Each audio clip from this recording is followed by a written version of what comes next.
Artigo 13, base de cálculo. A base de cálculo vai ser, na saída de mercadoria, o valor da operação. Então, na saída de mercadoria vai ser o valor da operação. E ele fala para a gente prestar atenção que são nesses casos aqui do inciso 1, 3 e 4. Nesse caso do inciso 1, 3 e 4 vai ser o valor da operação. Quais são os casos do 1, 3 e 4?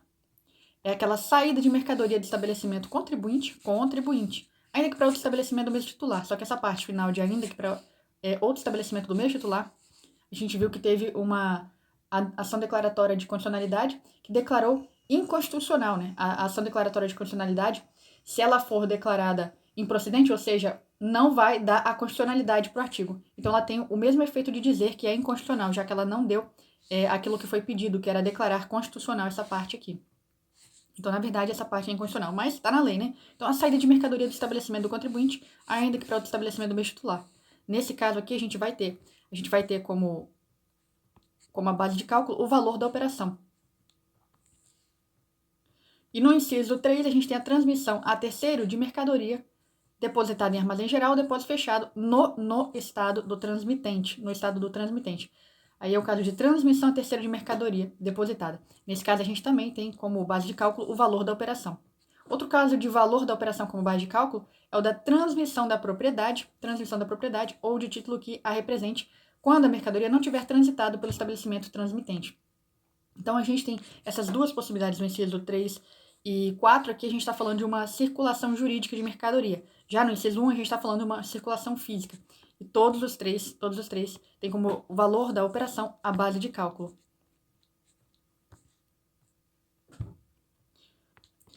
Já na hipótese do inciso 2, a gente vai ter o valor da operação que compreende a mercadoria mais o serviço.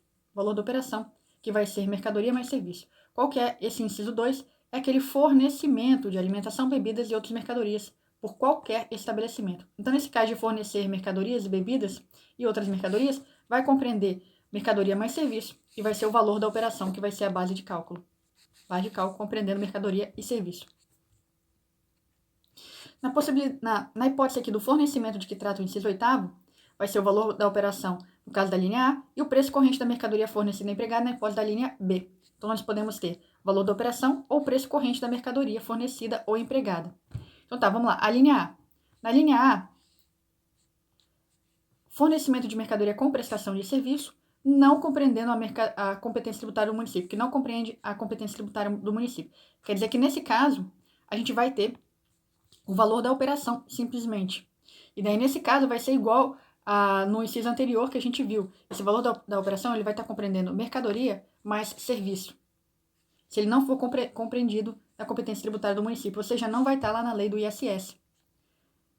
Agora, se tiver na lei do ISS, compreendido na competência tributária do município, e com indicação expressa de incidência do imposto de competência estadual, como definido naquela lei complementar, que é a lei complementar 116 do ISS. Então, o que está acontecendo aqui? A lei complementar diz que o município vai ficar com a parte do ISS, que vai ser a parte do serviço. E o Estado vai ficar com o ICMS, que vai ser a parte da mercadoria. O Szinho aqui vai ficar para o município, mas o M vai ficar para o Estado. E daí ele fala para a gente aqui que a base de cálculo vai ser o preço corrente da mercadoria fornecida ou empregada.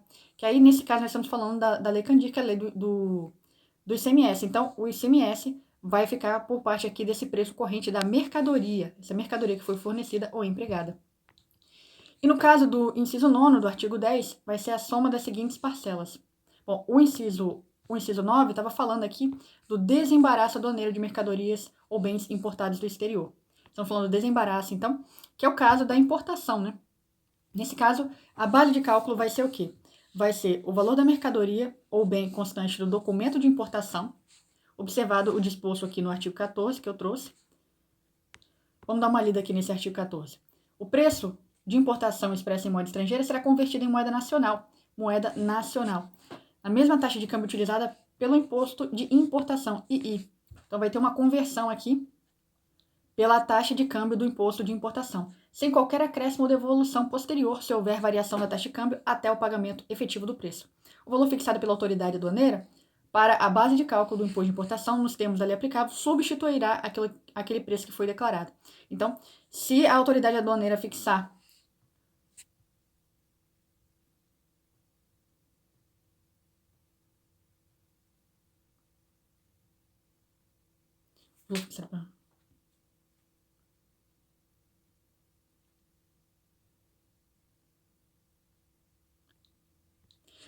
Então, se a autoridade aduaneira fixar um valor para a base de cálculo do imposto de importação, esse preço vai substituir o preço declarado. Isso nos termos da lei aplicável. Então, vamos voltar aqui. Qual que é a base de cálculo na importação? Na importação de mercadoria ou bens. Aí vai ser o valor da mercadoria ou bem constante no documento de importação. E o imposto de importação também vai agregar aqui o valor, o IPI, e também o imposto sobre operações de câmbio, que vai ser o IOF, e quaisquer outros impostos, taxas, contribuições e despesas aduaneiras. E aí a consideração que a gente leu sobre aqui o artigo 14 é que falava que esse valor da operação ele vai ser convertido com base na taxa de câmbio do imposto de importação. Então, qual for a taxa do II, a gente vai usar aqui para poder fazer a conversão do valor da mercadoria. Na hipótese do inciso 9 do artigo 12, o valor da prestação de serviço acrescido se for o caso de todos os encargos relacionados com a utilização. Qual que é o caso aqui do inciso 10? O recebimento pelo destinatário do serviço prestado no exterior. Então, estamos recebendo um serviço prestado no exterior. Recebimento pelo destinatário. Aí, nesse caso, vai ser o valor da prestação do serviço acrescido se for o caso de todos os encargos relacionados com a utilização. O valor da prestação do serviço vai ser a base de cálculo. No caso do inciso 9 do artigo 12, o valor da operação acrescido o valor do imposto de importação e sobre produtos industrializados e de todas as despesas cobradas ou debitadas ao adquirente. Qual que é esse caso? Esse caso aqui é o da aquisição em licitação pública de mercadorias ou bens importados do exterior apreendidos ou abandonados. Então, é aquisição em licitação pública. Nesse caso, a gente tem como base de cálculo, a gente vai ter o valor da operação. Isso vai acrescer do valor do imposto de importação e também do IPI e também de todas as despesas que forem cobradas ou debitadas do adquirente, tá? Isso aqui é muito importante. Cobradas e debitadas do adquirente. Na hipótese do inciso 12, artigo 12, vai ser o valor da operação de que decorrer a entrada. Qual que é o inciso 12? Da entrada em território no estado de lubrificantes e combustíveis líquidos e gasosos derivados de petróleo e energia elétrica oriundos de outro estado quando não for destinado à comercialização e industrialização. Então, nesse caso, a gente vai ter aqui o valor da operação de que decorrer a entrada. Essa vai ser a nossa base de cálculo. E agora, nas hipóteses do inciso 13 e 15, que são utilização por contribuinte de serviço cuja prestação esteja iniciada em outro estado e não esteja vinculada à operação prestação subsequente. Então, está usando o serviço e esse serviço não está vinculado a uma operação prestação subsequente e é interestadual.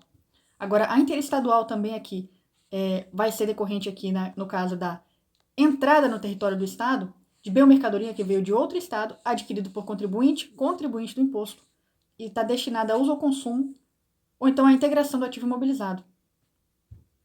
Aí, nesse caso, você vai ter como base de cálculo o valor da operação prestação no estado de origem para o imposto devido a esse estado, ou seja, o estado da origem. Então, valor ou prestação no estado de origem para a base de cálculo do imposto devido a esse estado. E o valor da operação prestação do estado de destino para a base de cálculo do imposto devido a este estado. No caso das hipóteses do inciso 14 e 16, o valor da operação ou o preço do serviço. O valor da operação ou preço do serviço para cálculo do imposto devido ao estado de origem e ao de destino. Quais são esses incisos? Inciso 14, início da prestação de serviço de transporte interestadual. Início da prestação de serviço de transporte interestadual nas prestações não vinculadas à operação prestação subsequente, cujo tomador não seja contribuinte do imposto domiciliado estabelecido no estado de destino. Então, nós estamos falando de uma prestação de serviço de transporte para interestadual, né, para um não contribuinte. E o outro caso aqui, a gente tem a saída do estabelecimento contribuinte de bem ou mercadoria destinada a consumidor final, que não é contribuinte também. Imposto domiciliado, não contribuinte do imposto domiciliado estabelecido em outro estado. Então, nós estamos falando de uma interestadual, mas é uma saída de mercadoria ou bem para consumidor final que também não é contribuinte. Ambos são casos de não contribuinte. Então, nesse caso, a gente vai ter o valor da operação ou do preço do serviço para cálculo do imposto devido ao estado de origem e destino. Bom, aí a gente tem aqui no parágrafo 1º, integra a base de cálculo do imposto, inclusive nas hipóteses aqui do inciso 5, 9, 10, quer dizer, então vai ser para tudo. Ele só dá uma ênfase aqui, que para não ficar dúvidas, que esses daqui também são, né? O interessante é lembrar aqui que o 5 vai ser sobre o desembaraço. Então, o que ele quer dizer pra gente? Que integra a base de cálculo do imposto. O quê? O montante do próprio imposto, constituindo o respectivo destaque, mera indicação para fins de controle. Então, vai integrar o montante do próprio imposto. O destaque é uma mera indicação para fins de controle. O valor correspondente ao quê? Seguro, juros e demais importâncias pagas, recebidas ou debitadas, bem como descontos concedidos sob condição. Descontos concedidos sob condição. Também, a gente tem que integra essa base de cálculo o frete, no caso de transporte, seja efetuado pelo próprio remetente, ou seja, quem está enviando, ou por sua conta e ordem, e seja cobrado em separado. Então, novamente, o frete, em caso de transporte, seja efetuado pelo próprio remetente, ou por sua conta e ordem, né, de quem do remetente, e seja cobrado em separado. Não integra a base de cálculo do imposto o montante do IPI, quando a operação realizada entre contribuintes e relativa a produto destinado à industrialização ou comercialização configurar faturador de ambos os impostos. Então, não vai integrar a base de cálculo do ICMS, o IPI, quando essa operação for realizada entre contribuintes e também for relativa a um produto que for destinado à industrialização, comercialização, e ela também for faturador dos dois. Então, tem que ser IPI mais industrialização ou comercialização, mais ser fato gerador de ambos os impostos. Aí, nesse caso, o IPI não vai fazer parte da base de cálculo do ICMS.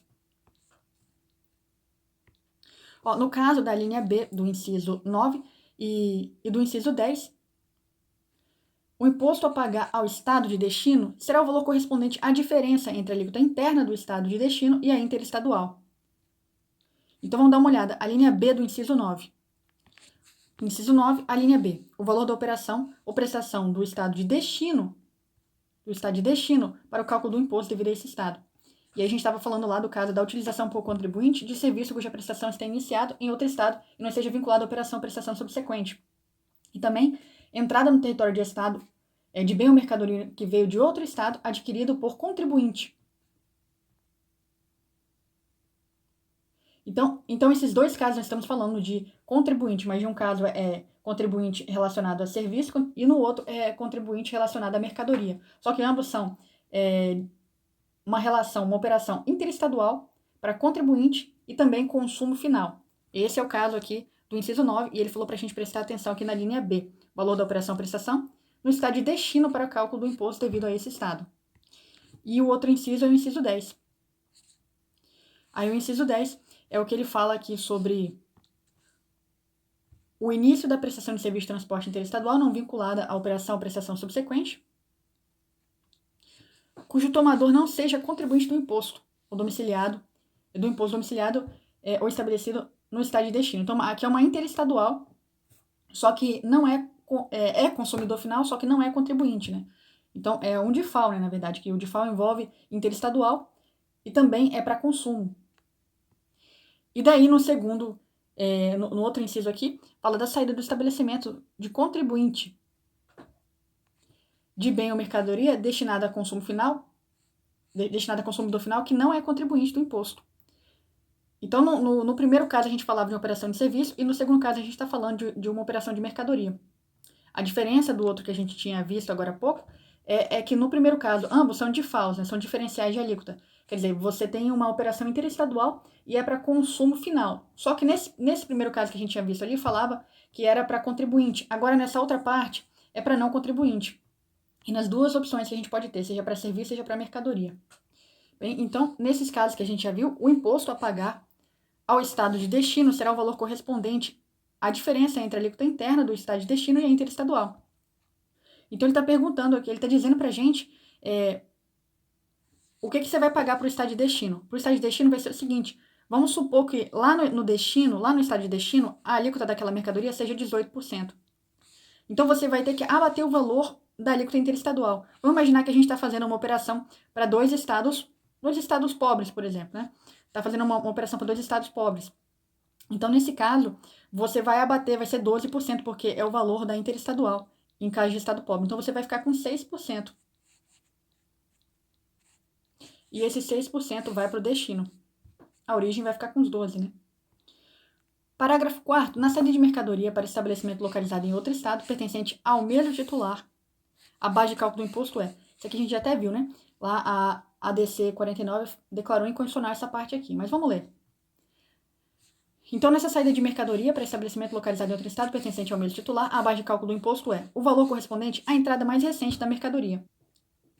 O custo da mercadoria produzida, assim entendida a soma do custo da matéria-prima, material secundário, mão de obra e acondicionamento.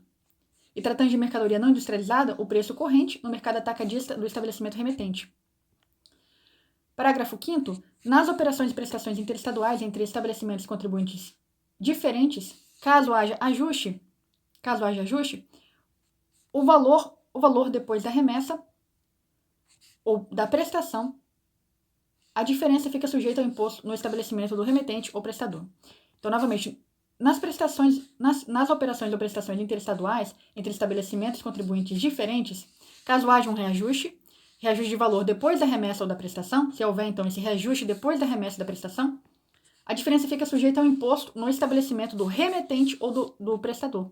Então, essa diferença vai ficar sujeita ao imposto lá no remetente ou do prestador. Utilizar-se-á para efeito do inciso 9º a alíquota prevista na operação ou prestação interestadual para estabelecer a base de cálculo da operação ou prestação no estado de origem, e a alíquota prevista para a operação ou prestação interna para estabelecer a base de cálculo na operação ou prestação do estado de destino. Então, a origem fica com a interestadual e o destino você vai usar a alíquota interna. Utilizar-se-á para efeito do inciso 9º a alíquota prevista para a operação ou prestação interna no estado de destino para estabelecer a base de cálculo da operação ou prestação.